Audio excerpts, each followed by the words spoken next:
তো আমরা প্ল্যানই করছিলাম যে আমরা নিজেরা করবো আর কি গল্পটা ফেস্টিভ্যালের জন্য। বেসিক্যালি গল্পটা যে দম আছে, প্রতি বছর আমরা একটা করে ছবি করি যেটা ফেস্টিভ্যালে পাঠাই সারা ভারতবর্ষে বা তার বাইরেও, ভারতবর্ষের বাইরেও।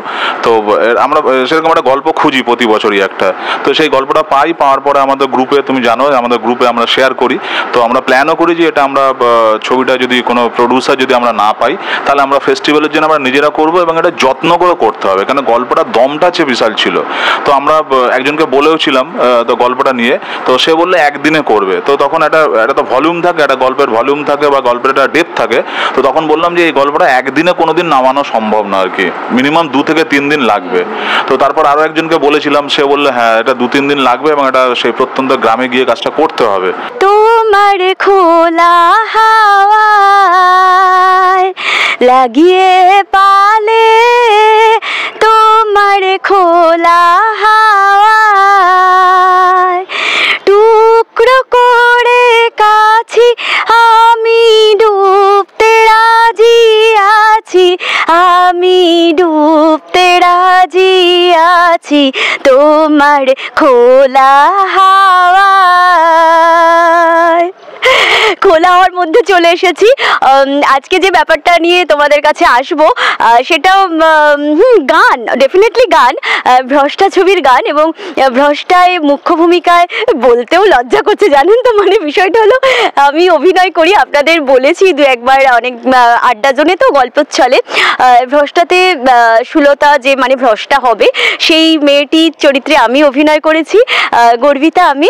আর হ্যাঁ, মনে করবেন মানে আপনারা ভেবে বসবেন না যে আজকে আবার এই রবীন্দ্রসঙ্গীত মানে খোলা হাওয়া নিয়েই গান, না বিষয়টা তা নয়। মানে এত সুন্দর প্রাকৃতিক পরিবেশ যেখানে আমাদের রেকর্ডিং চলছে গানের, ভ্রষ্টা ছবির, সেটা নিয়েই আজকে পুরোটাই আড্ডা দেব। কিন্তু এই যে স্টুডিওর পাশে বেহালাতে রয়েছি আমরা, সরসুনাতে, অসাধারণ একটা প্রাকৃতিক পরিবেশ। মানে এই যে সুন্দর হাওয়া বাতাস, আমি আর পারলাম না, দুকলি বেরিয়েই গেল গান। রবি ঠাকুর তো সর্বত্রই আছে, তবে হ্যাঁ আমরা গানে রবি ঠাকুরকে মানে রবি ঠাকুরের গান নিয়ে করছি না, আমরা অন্য গান নিয়ে করছি। ভ্রষ্টাতে রেকর্ডিং গান হবে নেক্সট। হ্যাঁ সত্যি রবীন্দ্রসঙ্গীত নিয়ে কাজ করবার আমাদের ইচ্ছে রয়েছে, হবে কোনো না কোনো সময় নিশ্চয়ই হবে। তোমাদের একটুখানি প্রাকৃতিক পরিবেশটা, আর হ্যাঁ দেখো আমি মাটিতে রয়েছি, মাটিতে টাচ করে। ভ্রষ্টাও ঠিক সেরকমই, মানে পুরো মাটির গ্রাম্য পরিবেশে মানুষের সূক্ষ্ম অনুভূতি, মানে যেখানে গ্রাম্য পরিবেশে এখনো কৃষকরা চাষাবাদ করে ঠিক সেখানে, মানে সুন্দরবনে গিয়ে আমরা শ্যুট করেছিলাম। পুরো মাটির সাথে মিশে যাওয়া, প্রকৃতির সাথে এই খোলা আকাশ বাতাসে মিশে আমরা কাজ করেছি। সবটাই তোমরা যখন ছবি দেখবে ডেফিনেটলি ফিলও করবে, বুঝবে প্রকৃতির সাথে কতটা মিশে যাওয়া। এখনো গ্রাম্য পরিবেশে মানুষজন সত্যি সেভাবেই রয়েছেন, তাদের জীবনযাপন অনেকটাই আলাদা শহুরে মানুষদের থেকে। তোমাদের একটু দেখিয়ে দিই, দেখো বৃষ্টি হয়েছে বেহালার এই জায়গাটাই, সরসুনাতে। ওই যে ছেলেরা এটাকে নাকি মাঠে এরা ফুটবল খেলে, হ্যাঁ ক্রিকেট খেলে, এখন দেখো স্নান করছে ডুবে, সাঁতারও কাটছে বলতে পারো, মানে সাঁতারও কাটে। আমার তো খুবই ভালো লাগছে জায়গাটা, মানে আমি যেতেও পারছি না এখান থেকে। আমি আমাদের ক্যামেরা পার্সন সমীরদাকে বললাম, ডিরেক্টরকে, যে চলো এই জায়গাটা একটু বন্ধুদেরকে শেয়ার করি, দেখাও একটু প্লিজ, ক্যামেরাতে তুলে নাও। তো ওই জন্যই এখানে দাঁড়িয়ে কথা বলছি। এখন এই স্টুডিওতে ঢুকবো, দেখো দেখতেই পাচ্ছ খুব সুন্দর। এসো আমার সাথে স্টুডিও যাচ্ছি। পেয়ে গেছি আমাদের এই ছবির ডিরেক্টর সমীরদাকে, সমীর মাঝি। আচ্ছা সমীরদা যখন, আমি আমার কথা একটু বলে নিই, সমীরদা যখন গল্পটা আমাকে বললেন, শোনালেন, আমি গল্পটা পড়েই এত ভালো লেগেছিল, মনে হলো কাজ করি, খুব ভালো হবে। তো তোমার ব্যাপারটা কি করে হলো, মানে এটা কি ছবিটা আগে তুমি জানতে নাকি পড়ে তোমার কি মনে হয়েছে? প্রথমে বলি গল্পটা নিয়ে কথা বলতে হবে। তো প্রথমে গল্পটা আমরা যখন পাই আর কি, আমি যখন পাই তো গল্পটা পড়ি, খুবই ভালো লাগে আর কি। হ্যাঁ গল্পটা খুবই ভালো লাগে। তো তখন মনে হয়েছিল যে এই গল্পটা যদি মানে এলিতেলিভাবে যদি করি তাহলে গল্পটার প্রতি সুবিচার করা হবে না আর কি, মানে গল্পটা এত সুন্দর আর কি। তো আমরা প্ল্যানই করছিলাম যে আমরা নিজেরা করবো আর কি গল্পটা ফেস্টিভ্যালের জন্য। বেসিক্যালি গল্পটা যে দম আছে, প্রতি বছর আমরা একটা করে ছবি করি যেটা ফেস্টিভ্যালে পাঠাই সারা ভারতবর্ষে বা তার বাইরেও, ভারতবর্ষের বাইরেও। তো আমরা সেরকম একটা গল্প খুঁজি প্রতি বছরই একটা। তো সেই গল্পটা পাওয়ার পরে আমাদের গ্রুপে, তুমি জানো আমাদের গ্রুপে আমরা শেয়ার করি। তো আমরা প্ল্যানও করি যে এটা আমরা ছবিটা যদি কোনো প্রডিউসার যদি আমরা না পাই তাহলে আমরা ফেস্টিভ্যালের জন্য আমরা নিজেরা করবো এবং এটা যত্ন করে করতে হবে, কারণ গল্পটা দমটা আছে বিশাল ছিল। তো আমরা একজনকে বলেওছিলাম তো গল্পটা নিয়ে, তো সে বললে একদিনে করবে। তো তখন একটা তো ভলিউম থাকে, একটা গল্পের ভলিউম থাকে বা গল্পের একটা ডেপথ থাকে। তো তখন তখন বললাম যে এই গল্পটা একদিনে কোনোদিন নামানো সম্ভব না আর কি, মিনিমাম 2 থেকে 3 দিন লাগবে। তো তারপর আরও একজনকে বলেছিলাম, সে বললো হ্যাঁ এটা 2-3 দিন লাগবে এবং এটা সেই প্রত্যন্ত গ্রামে গিয়ে কাজটা করতে হবে। তো তারপরে সোমনাথ এলো, সোমনাথের সঙ্গে কাজ করেছি, রাজেশ দা এলো। তো অনেকগুলো গল্প বলেছিলাম, তো গল্প বলার পরে ওদের এটা পছন্দ হয় গল্পটা, প্লাস আরও একটা গল্প। তো তখন বললাম না, যেটা রয়েছে সোমনাথের সঙ্গে আগে কাজ করার অভিজ্ঞতা আমার আছে এবং সোমনাথ স্বাধীনতা দেয় আর কি, যে ঠিক আছে তুমি তোমার মতন করো, যেটা তুমি চিন্তা করছো সেটাও করো। বা রাজেশ দা যেটা রয়েছে সেটাও বলেছিল যে তোমরা তোমাদের মতন করো। তারপরে সেটা রেকি করলাম, রেকি করার পরে 2-1 জায়গায় গেছি। তারপর রাজেশ দার মাথাতেই আসে আর কি ড্রোনের ব্যাপারটা। তা আমি মনে মনে ভাবছিলাম যে ড্রোনটা বললে ভালো হয়, আর ভয়ও লাগে আর কি বলতে আর কি। সবটাই বাজেটের ব্যাপার বন্ধুরা, জানোই তো, তোমরাও শুনতে শুনতে অভ্যস্ত। হ্যাঁ, অনেক সময় যেটা রয়েছে যে বাজেট সবসময় পারমিট করে না, মানে স্বাদ আছে সাধ্য নাই ব্যাপারটা এরকম। তো যখন রাজের গ্রামে যখন ঢুকলাম, যে দেখলাম যেখানেই ক্যামেরা মানে আমি খুলবো সেখানে ফ্রেম আর কি। তো তারপরে ভাবছিলাম ড্রোনটা বলবো কি বলবো না, ভয় লাগছিল। তারপর রাজেশ দাই আর কি বললো আর কি যে এটা যে ড্রোন যদি না ওড়ানো হয় তাহলে এই জায়গায় এসেই কোনো মজাই নেই আর কি। তো সেই ড্রোন শটগুলো মানে অন্য লেভেলে, নেক্সট লেভেলে গেছে এবং আমরা খুব মানে কি বলবো খুব যত্ন করে কাজটা করা আর কি, এবং এডিটের পরে খুব ভালো হয়েছে যেটা দেখছি আর কি। হ্যাঁ, ভালো তো শেষ নেই, তাও মোটামুটি একটা মানে বলা যাবে যে একটা কাজ করেছি দেখো আর কি, চেষ্টা করেছি একটা কাজ করেছি দেখো। তো এবং সেই মানে প্রচন্ড এর মধ্যে আমরা থেকেছি, মানে যেখানে ছিলাম রাজের মামার বাড়ি, সেখানে যথেষ্ট আন্তরিক ছিল তারা, আমাদেরকে যা পেরেছে মোটামুটি আপ্যায়ন করেছে এবং আমরা খুব মজা করে কাজটা করেছি। হ্যাঁ, তো আমরা সবসময় মজা করে করি, মজা করে কাজ করেছি এবং সোমনাথের মতো মানুষ থাকলে সেটা মানে এই হয়ে যায়, যেমন অন্য লেভেলে যেমন হচ্ছে আমরা হয়তো চেয়ে সারাদিন অন্য ইউনিটে হয়তো মানে কফি এলে মানে বিরাট ব্যাপার আর কি। মানে একটা কফি হলে একটু ভালোই লাগে, চা খাই, তো কফিটা হলে মুখটা একটু চেঞ্জ হয়ে যায়। তো এই শুটে গিয়ে আমরা চা খাইনি বলেই মনে হয়েছে কফি আর সোমনাথ কফি খেতে ভালোবাসে। তা প্রডিউসার যখন খায় তার ভাগ দিয়েও তো আমরা পাবো, একা তো খেতে মানে সে তো আমাদের আমাদের না দিয়ে তার খেতে পারবে না। সোমনাথ ভালোবাসে কফি, তো সেই থেকে আমাদের কফি হয়ে যায়। তা মোটামুটি আমরা 6 দিন ওখানে ছিলাম, আরো একটা কাজ করেছি, তা কফি ছাড়া খেয়েছি বলে মনে হয়নি। দাদু নিয়ে চলে এসছে মোটামুটি, ওটা যাবো আর কি মানে আড্ডা জোনে। তো ওই জন্যই যেই বাড়িতে রয়েছে আমাদের গানের রেকর্ডিং হচ্ছে, তো সেই দাদার বাবা মানে ওই আঙ্কেল ডাম্বেল ইয়ে করতো, তোমাদের পরে ওনার সাথে আলাপ করাচ্ছি। কাকু আমি পরে কথা বলছি, দাঁড়াও। হ্যাঁ, তারপরে বলো। তো সেটা মোরালেস এটা ভালোই আর কি।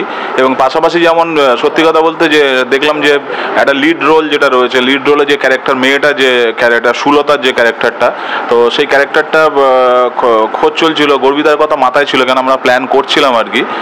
তো মোটামুটি সামনেই মানে অনেকে বলে সামনাসামনি প্রশংসা করতে নেই আর কি, তা মোটামুটি ভালো করেছে, খারাপ করেনি আর কি কাজটা।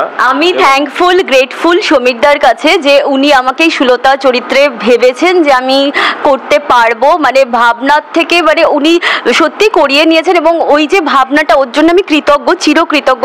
এরকম একটা চরিত্রে অভিনয় করা সৌভাগ্য খুব কম অভিনেত্রীরই ঘটে জীবনে। সত্যি খুব টাফ, মানে একটা জায়গায় আমি পারছিলাম না এক্সপ্রেশন দিতে, সমীরদা বলছে আমি পাচ্ছি না যেটা মানে চাইছি দিয়ে, ওটা আমার 3-4 বার করে যখন চমকে ওটা দেখবে যখন, তো ওটা সমীরদা বলেছেন, করিয়ে নিয়েছেন, কাজটা বের করে নিয়েছেন। থ্যাঙ্কস টু সমীরদা অ্যান্ড সোমনাথদা, রাজেশদা, সবাইকেই যে আমাকে এই চরিত্রে অভিনয় করার সুযোগ দেওয়া হয়েছে। এই সুযোগটা পাওয়াই অনেক বড় ব্যাপার বন্ধু, আর পেয়েছি দেখে আমি চেষ্টা করেছি চরিত্রটা ফুটিয়ে তোলার, কিন্তু সুযোগটা ওনারা দিয়েছেন, আমি চিরকৃতজ্ঞ ওনাদের কাছে। তোমরা সঙ্গে থেকেও দেখো আমাদের কাজ। সমীরদা আরও বলো কিছু। হ্যাঁ, যেটা বলতে যাচ্ছিলাম আর কি, তো প্রথমত যেটা রয়েছে, আমি দেখি যে আমি যখন টিমটা তৈরি করি তো তখন তাদের একটা খিদে দেখি এবং আন্তরিকতা দেখি, মানে আমি যে জিনিসটা আমার কাজে লাগে আর কি।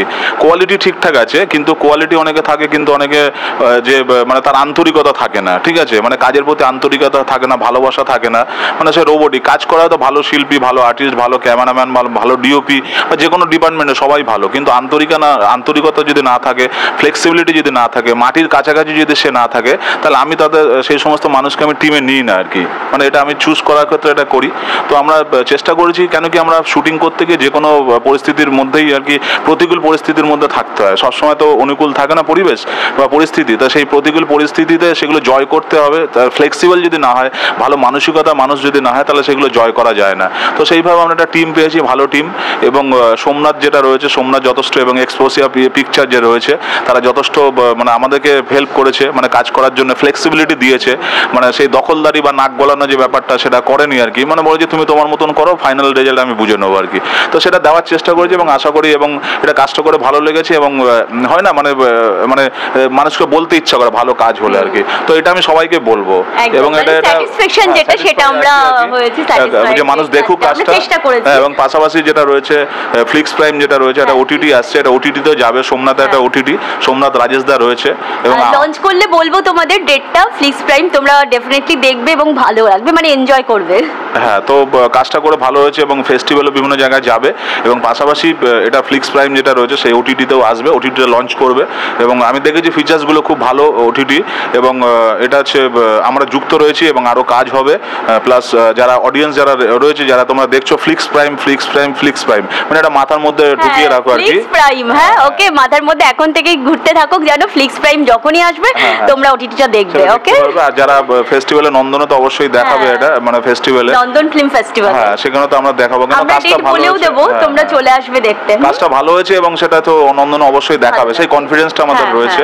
আর আজকে গানটা হচ্ছে, গানটা খুবই ভালো আর কি। তো এটা গানটা ভালো কিন্তু দুঃখের, জানো তো অ্যাকচুয়ালি গল্পটার মধ্যেই তো মানে ট্র্যাজেডি রয়েছে, তো যেটা হয় জীবনে বা সংসারে সুখ দুঃখ মিলিয়েই তো সবটা।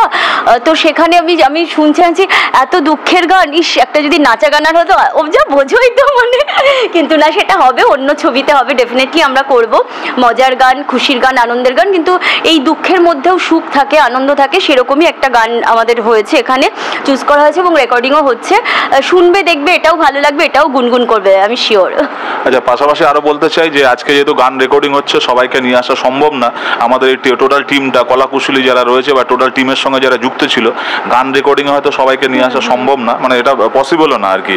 তো যে কারণে যারা আজকে আসতে পারেনি তাদের সবাইকে মিস করছি, ভ্রষ্টা টোটাল টিমকে সত্যি মিস করছি এবং তাদের নিয়ে আরেকটা এপিসোড আমরা করব এবং তাদের মতামত যেটা রয়েছে তাদেরকে জানবো, সেটাও আমরা আপনাদের শেয়ার করবো এবং টোটাল টিম যেটা রয়েছে, মানে আমরা যে বক্তব্যটা বলছি এটা টোটাল টিমের তরফ থেকে বলছি এবং টোটাল টিমটাকে মিস করছি এবং তাদের নিয়ে আরেকটা এপিসোড করব, তাদের বক্তব্য আপনাদের সামনে তুলে ধরব। পুরো টোটাল টিমের একজনও যদি না থাকে তবু আমরা ছবিটা বানাতে পারতাম না, ব্যাপারটা এটাই, কারণ ইটস আ টিম ওয়ার্ক আর কি। তো আজকে গান রেকর্ডিং হচ্ছে, আমাদের যারা সিঙ্গার বা মিউজিক ডিরেক্টর ওদের রেকর্ডিং চলছে, পাশে আমরা এই আড্ডা জোনে আড্ডা মেরে নিচ্ছি তোমাদের সাথে।